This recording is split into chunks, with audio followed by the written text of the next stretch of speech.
ये चीन की तस्वीरें हैं। चीन के सैनिकों का अवशेष उनके देश लौटा है। इन तस्वीरों में जो आप देख रहे हैं उनमें 25 चीन के वो सैनिक हैं जिन्होंने विदेशी धरती पर शहादत दी और उनके अब अवशेष उनके देश वापस लाए गए हैं। अब आप सोच रहे होंगे कि चीन कहां आखिर इतने भीषण युद्ध में फंसा हुआ है जहां उसके सैनिकों की शहादत हो रही है। दरअसल ये अभी का मामला नहीं है।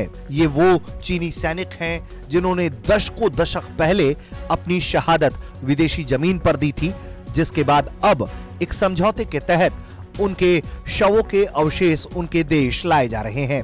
चीन पीपुल्स वॉलंटियर्स ने 1950 और 1953 के बीच दक्षिण कोरिया सेना और अमेरिका के नेतृत्व वाली संयुक्त राष्ट्र सेना के खिलाफ कोरियाई युद्ध में democratic people's republic of Korea सेना के साथ लड़ाई लड़ी थी। इस युद्ध में लाख चीनी सैनिकों की जान गई, लेकिन इस युद्ध में चीन के कूदने से पूरा मामला पलट गया और अमेरिका और साउथ कोरिया जो चाहते थे वो हो नहीं पाया, जिसके एक लंबे अरसे के बाद साल 2014 में दक्षिण कोरिया के साथ अंतर्राष्ट्रीय कानून और मानवीय भावना के मुताबिक शहीद हुए चीनी सैनिकों के अवशेषों को वापस करने के लिए चीन के साथ एक सहमति व्यक्त हुई, जिसके बाद बीते कई वर्षों से चीनी सैनिकों के अवशेष उनके देश लाए जा रहे हैं। आपको जो ये तस्वीरें दिखाई दे रही हैं उसमें आप देख सकते हैं कि चीनी सैनिकों के अवशेष उनकी जमीन पर वापस लाए गए हैं। उन्हें बड़े ही सम्मान के साथ उनके देश लाया गया है। चीन के Y-20 एयरक्राफ्ट के जरिए उनके अवशेष देश लेकर आए गए।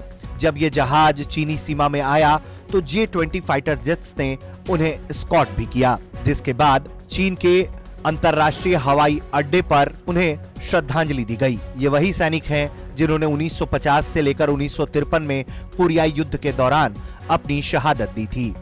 जिन सैनिकों के अवशेष वापस देश लाए गए हैं उन्हें ससम्मान उन्हें आखिरी विदाई दी जाएगी।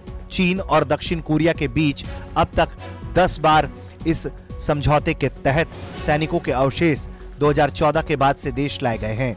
बताया जा रहा है कि और भी ऐसे कई सैनिकों के अवशेष उनके देश लाए जा सकते हैं। इस युद्ध में एक अनुमान के मुताबिक तकरीबन चीन के 2 लाख सैनिकों की जान गई थी, जबकि यह आंकड़ा अमेरिका और दूसरे पक्षों के मुताबिक उससे कहीं ज्यादा है। ब्यूरो रिपोर्ट, भारत तक।